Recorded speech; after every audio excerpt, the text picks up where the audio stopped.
Our intermission guests today are Brian Link and Phil Rukavina. My first question is, what is this instrument? Well, this instrument is called an arch lute, and it's one of a family of lute-like instruments that were used to play continuo during Monteverdi's lifetime in his compositions. And what it is a lute that has a rank of strings added to it in the bass.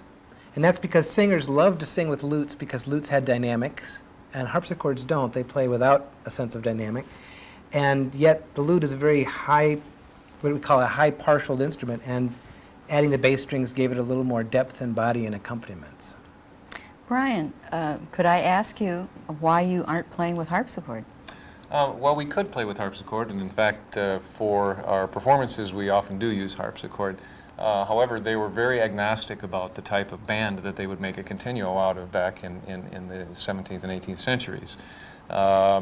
The arch lute and other plucked instruments like that are very portable instruments, and they're very useful for going out to the park and playing, or to be playing in bedroom while you're going to sleep at night. And so for this situation where we're in a television studio, that served us in good stead as well. We didn't have to bring a harpsichord and truck it on our backs. We brought 4 lutes with, and it was very easy to move around in here. And why did you choose to play an entire program with Claudio Monteverdi? I think people who have heard the name associate Monteverdi with his serious music, his operas, the Vespers, and in fact there was quite a bit of a lighter side to him. He wrote several books of madrigals, some of which are light, some of which are very serious, and canzonas, which are the 3-part pieces that we're doing. They're delightful little pieces, and no one ever hears them, so we thought that it would be nice to show them side by side. What's the difference between a madrigal and a canzona? At the point in history that we're performing, the differentiation is very, very small. And right now, the canzonas in our program can be identified by being small 3-part pieces with lutes playing ritornello in between.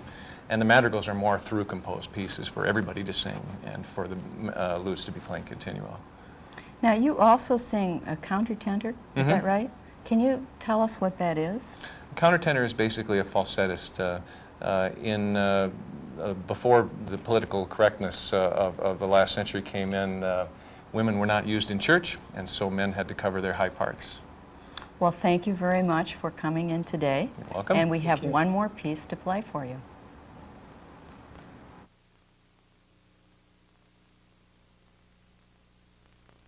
I will give thanks unto the Lord with my whole heart, secretly among the faithful and in the congregation.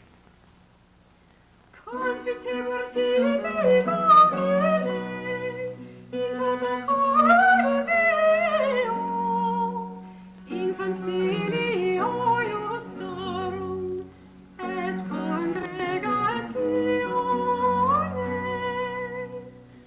Confitebur tibi Domine, in toto cor meo, in consilio iustorum, et congregatione. Magna opera Domini, explicita et ames, in omnes voluntates eius. Confessio et magnificentia Onus eius, et justitia eius manet in saeculum saeculi. Memoria fecit mirabilium suorum, misericords et miseratum Dominus, est meditibentibus se. Memor erit in saeculum testamentis sui. Virtutem operum suorum annunciavit popula suo. Ut det divis hereditatem gentium, opera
et divine dominus. Et etium sapientiae et timor Domini, intellectus bonus omnibus facientibus Deo, laudate